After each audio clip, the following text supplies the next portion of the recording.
Halo, selamat datang kembali di channel United Identity, channelnya fans Manchester United yang selalu berpikir logis dan sistematis. Gimana liburannya?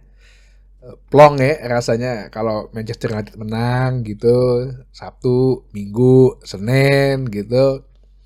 Kayaknya menikmati liburan panjangnya lega, nggak ada sesuatu yang mengganjal, nggak ada sesuatu yang dipikirin gitu ya. Jalan-jalan kemana juga happy bawaannya gitu kan, jalan sama keluarga atau sama temen jadi happy, nggak suntuk gitu kalau habis menang gitu ya. Jadi eh, hari libur jadi nggak pakai baju putih ya, jadi langsung aja pakai baju merah, tidak pakai baju putih. Cuman hari ini juga bertepatan dengan diawalinya hearing ya, mulainya persidangan kasus 115 Manchester City ya. Kita sih berharap keadilan ditegakkan aja, nggak usah terlalu berharap banyak-banyak ya, tinggal serahkan saja keadilan ditegakkan ya, biar namanya nilai-nilai sportivitas terus dijunjung, karena basicnya kan ini sebenarnya adalah olahraga gitu kan. Oke, jadi kalau emang menang tuh pasti dibahas dulu. Cuman kalau kayak 2 minggu lalu kalah gitu, kayaknya udahlah kalau bisa lupain gitu ya. Nggak usah dilihat-lihat lagi pertandingannya gitu. Jadi ini gue lihat dari berdasarkan pertandingan melawan Southampton, di mana sudah ada perbaikan ya, di mana sudah ada hal yang kemarin-kemarin banyak miss, tapi masih aja tetap ada kekurangan gitu ya. Belum 100% murni, atau belum 60-70% lah. Tapi setidaknya dari sisi permainan udah mulai agak terlihat, dan dari sisi moral juga mereka bisa bangkit gitu ya, walaupun sempat kena hukuman penalti ya. Gue sih nggak tahu apa yang terjadi ya, kita kan bukan beramal juga kalau yang misalnya penalti itu masuk itu apakah menjatuhkan mental apakah enggak. Tapi at least setidaknya daya juang untuk memenangkan pertandingan itu udah ada gitu loh. Ada yang bilang, ya elah cuma lawan Southampton. Ya bukan masalah cuma ya, kalau udah di Premier League mah semua tim adalah singa gitu. Lah itu di kandang kok cuma lawan Nottingham Forest kalah. Musim lalu hampir degradasi, 2 musim berturut-turut Nottingham Forest tuh hampir degradasi gitu. Ya. Jadi jangan cuman kayaknya semua aturan hukum nggak berlaku gitu buat Manchester United gitu. Nah, dari kemenangan Southampton kemarin ya, gue ada ya mungkin 5 lah ya hal yang gue bisa coba ambil petik. Ini gue ambil dari berbagai sumber juga ya. Yang pertama, secara pertahanan, ya walaupun lawan level Southampton ya, tapi secara organisasi gue bilang itu lebih baik ya. Yang dimana kalau lo boleh tahu, Southampton itu tidak ada satupun corner ya. Berarti kan pemain benar-benar bisa memaksa atau mempres sayapnya untuk tidak melakukan corner, atau ya bisa lah mereka dalam bertahan menjaga positioningnya gitu loh, nggak hanya asal langsung ngeblok tendangan aja. Yang terus juga dari sisi pertahanan, kalau dilihat kemarin itu sekali lagi ya, ini mungkin lawannya Southampton, tapi nggak apa-apa. Ini kan jadi gambaran sedikit gambaran gitu loh mengenai pertahanan Manchester United yang di kemarin lawan Southampton itu tidak banyak mendapat shooting tendangan. Nah, kalau ditarik secara umum dari awal musim ini, sebenarnya Manchester United itu jauh banget dibandingin musim lalu. Kalau musim lalu semua orang pada ngomel-ngomel, semua ahli jago analisa pada bilang Manchester United itu dapat tembakan shot terus, kemana aja pertahanannya, Onana di shoot terus sampai di atas 15 tendangan, di atas 20 tendangan. Nah, sekarang ini justru lebih sedikit. Kemarin di Southampton kita tuh hanya menerima tendangan shot gitu ya ke gawang itu hanya 5. Liverpool kemarin 9, waktu Brighton 11, emang Brighton memang cukup bagus mainnya juga. Waktu Fulham tuh 6. Ya, sangat-sangat jauh berkurang dibanding kita yang dulu pada ngomel-ngomel karena Onana itu sering dapat shoot gitu, sekitar 15, 20 sampai pundit-pundit Inggris pun juga mengkritiknya gitu ya. Sekarang bahkan kita sekarang secara total ada di peringkat 6 menerima tembakan paling sedikit. Nah, ya. Jadi kalau ditanya perubahan apa, ya ini salah satu perubahannya secara angka gitu loh. Dan secara game pun juga kemarin emang nggak ada banyak serangan yang berarti sih ke arah Southampton. Sebenarnya pas Liverpool juga nggak ada gitu. Cuman individual errornya aja itu yang 3 gol itu makanya bersarang di gol kita, di gawang kita. Terus yang kedua, ya yang seperti gue bilang nih dari sebelum preview, fullback nggak banyak naik terlalu tinggi gitu ya. Ada sih beberapa kemarin yang sempat gue ngomel-ngomel juga pas gue reaksi pandangan mata bahwa ya ilah ini fullbacknya kanan kiri kenapa terlalu tinggi majunya sehingga counter attack-nya bisa beberapa kali wingernya masuk gitu. Sekali lagi ini untung lawannya Southampton. Kalau lawannya City atau mungkin kayak kemarin lagi Liverpool, kalau pas lagi fullback ada di garis pertahanan yang tinggi, nah itu berbahaya gitu. Cuman sih kemarin nggak terlalu banyak ya. Mungkin juga mereka udah banyak berlatih, udah menganalisa secara video ya. Lu jangan terlalu maju gitu ya, itu agak lebih mundur. Terus, nah ini yang gue bilang set nomor 3 ini juga penting. Set pieces kita udah mulai lagi lumayan gitu lah ya.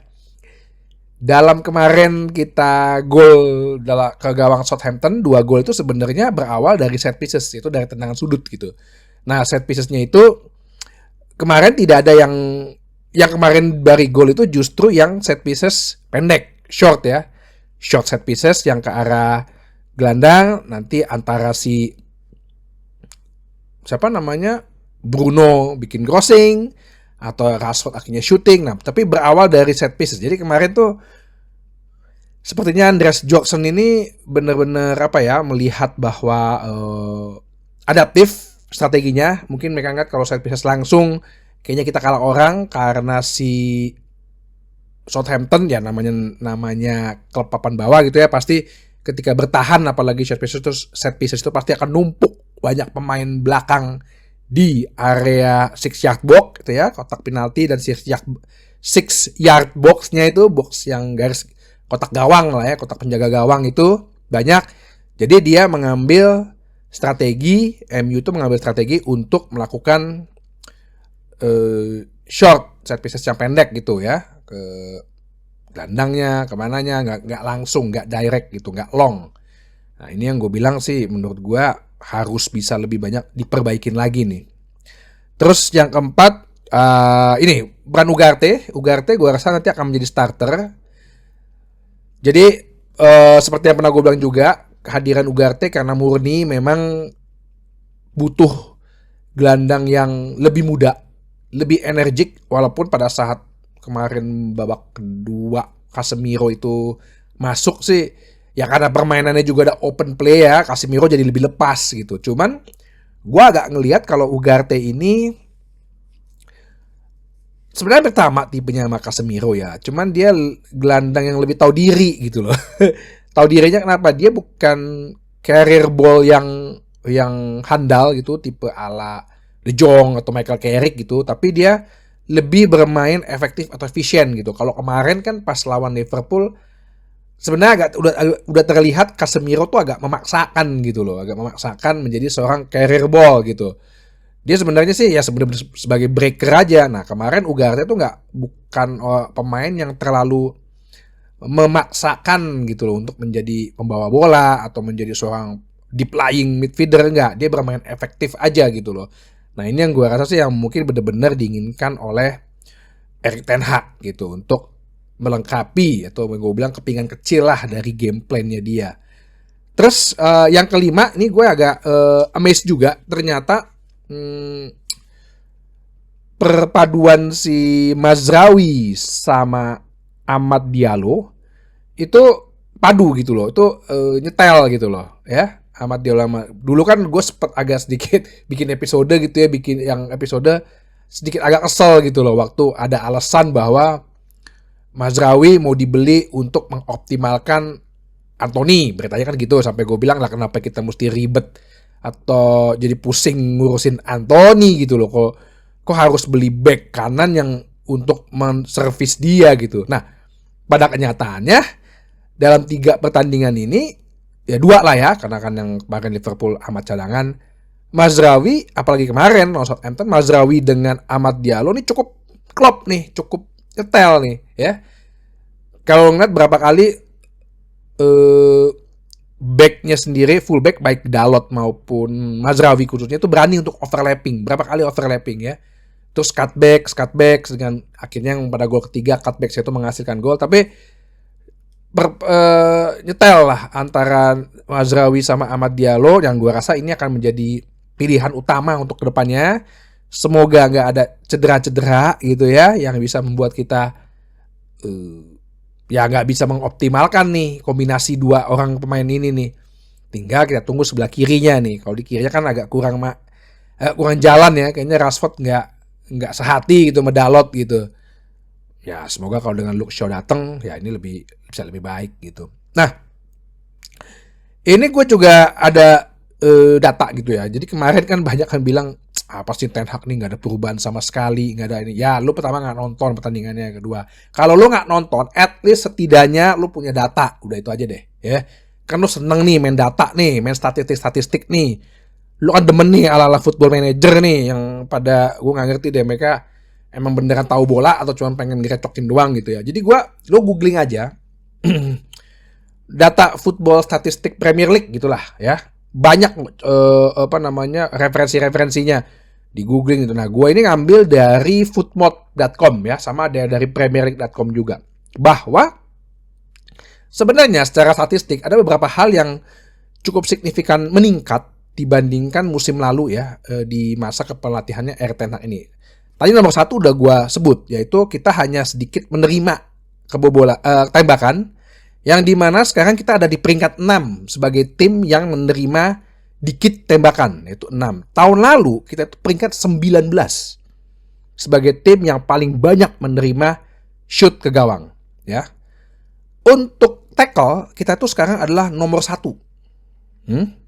Sedangkan di tahun lalu kita banyak tackle itu diangkat nomor 8, di urutan nomor 8. Interception, interception itu tuh kita sekarang di peringkat 1. Musim lalu interception kita ya dalam bertahan ya mengintersepsi serangan-serangan lawan itu di peringkat 11. Shot on target kita itu di peringkat 4 tahun ini. Lagi nih ya. Terus shot on targetnya tahun lalu kita di peringkat 8 total ya. Expected goals ya, sesuatu permainan yang berharapkan menghasilkan gol, itu kita sekarang peringkat 3. Tahun lalu kita peringkat 10. Ya. Big chance created-nya, nah ini nih, big chance yang dikreasi ya, kesempatan besar itu kita sekarang peringkat 3 terbanyak menciptakan big chances. Tahun lalu kita peringkat 14. Jauh dong bedanya. Nah, teman ini yang gua agak sedikit ditanya juga. Big chance miss-nya itu nomor 1. Jadi banyak menciptakan kreativitas, tapi yang dieksekusi yang berhasil itu kurang. Jadi big chance miss-nya banyakan miss-nya. Itu peringkat 1. Di tahun lalu kita big chance miss-nya justru peringkat 12 ya. Mungkin karena dikit kali ya creative chances-nya. Passing kita di urutan 6 ya, gue bilang masih kurang baik, tapi lebih baik dibandingin musim lalu. Kita passing itu peringkat 10.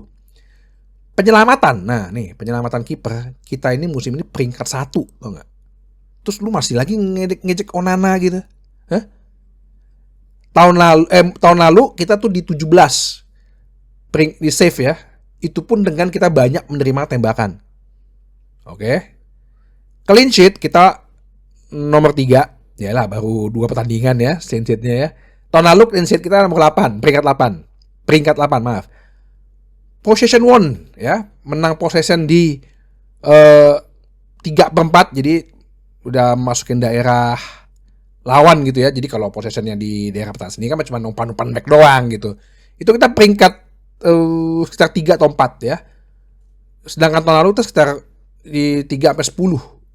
Peringkat 10, sorry. Yang di musim ini kita peringkat 4, di musim lalu kita peringkat 10, possession in the third di fase ketiga ya, udah mendekati garis pertahanan, mendekati gawang. Nah, ini agak gue khawatirkan. Kartu kuning kita banyak ya, kartu kuning kita udah 12. Peringkat 3 terbanyak, sedangkan tahun lalu 8. Nah, jadi ya ada yang bilang gini ya kan baru 4 pertandingan. Lah, kemarin baru 3 pertandingan kalah sekali aja, lu semua udah pada ribet, udah pada ribut. Langsung bilang pecah, langsung bilang MU degradasi, langsung bilang MU nggak akan kemana-mana, langsung bilang nggak ada progres. Sekarang gue bilang kasih data gini, ntar ada yang komen, lah ilah kan baru 4 pertandingan, musim lalu udah 38. Ya, kok kesannya jagat raya ini segala aturan nggak boleh ya buat Manchester United gitu ya. Aneh gitu loh. Ya. Cuman kalau mau lo ngomong, bicara ya musim kemarin dengan rata-rata statistiknya dengan musim ini ya jelas ada peningkatan. Jadi kalau ada yang ngomong lagi misalnya apa sih yang dilakukan Ten Hag, peningkatan apa, perubahan apa, ya satu dia nggak nonton bola ya. Kalau mau ngomong secara data, ini gue kasih datanya. Ya kedua, emang dia fans yang buat ngerecokin aja. Yang ketiga, orang-orang yang nggak ngerti bola caper aja gitu loh, pengen ngeramein aja gitu loh ya. Dan disinilah diuji logis dan sistematisnya fans-fans Manchester United. Oke? Jadi itu yang mau gue lampirkan, gue bahas. Semoga bisa membawa edukasi gitu ya kepada semuanya. Sampai ketemu lagi di bahasan berikutnya di channel United Identity, channelnya fans Manchester United yang selalu berpikir logis dan sistematis. Terima kasih.